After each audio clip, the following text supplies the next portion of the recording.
Olá, meu nome é Larissa Rodrigues, sou zootecnista formada pela Universidade Federal Rural do Rio de Janeiro e atualmente estou como mestranda no programa de pós-graduação em zootecnia da Rural e hoje eu vim apresentar os resultados do meu trabalho de iniciação científica intitulado Efeitos da extrusão sobre a degradação de concentrados destinados ao consumo equino contendo casca de soja.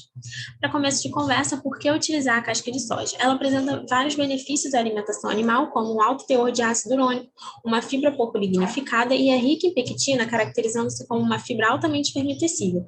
Já o processo de extrusão é um processo industrial termomecânico que aplica a mistura a alta temperatura, alta umidade e pressão, fazendo com que aumente a digestibilidade pré-secal do amido. Aqui nós temos uma foto do concentrado extrusado contendo casca de soja que foi utilizado no estudo. O objetivo do trabalho, então, foi avaliar os efeitos dos ajustes do processo de extrusão de concentrados contendo inclusões de casca de soja em substituição ao milho por meio da degradação in vitro. O ensaio foi realizado na Embrapa, no laboratório da universidade.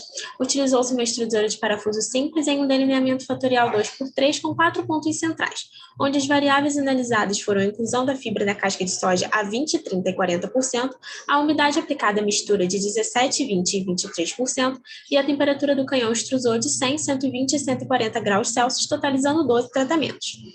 Para o ensaio de fermentação in vitro, foram utilizados 3 equinos adultos em mantença como doadores de inóculo fecal, e para o preparo dos inóculos, as fezes foram coletadas diretamente da ampola retal dos animais e levadas imediatamente após a coleta para o laboratório, onde elas foram processadas, e 10 ml desse inóculo foi inoculado nos frascos previamente preparados. Esses frascos foram fechados e incubados em uma estufa a 39 graus.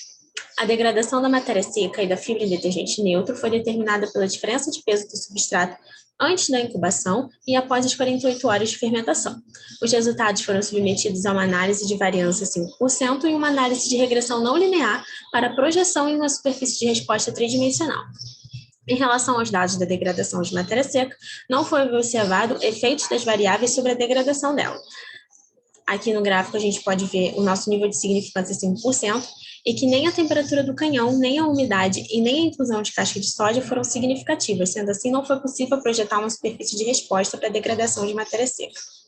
Em relação à degradação do FDN, observou-se efeito de interação entre a inclusão da casca de soja e da umidade e o efeito da inclusão da casca de soja sobre a degradação da fibra em detergente neutro, observando que quanto maior foi a inclusão de casca de soja, maior foi a degradação da fibra em detergente neutro.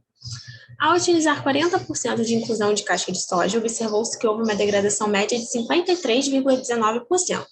Silva e colaboradores, quando avaliaram a degradação de FDN de alimentos volumosos por meio da digestão secal in situ, observaram que apenas 34,3% da fibra do feno de coxicross foi degradada.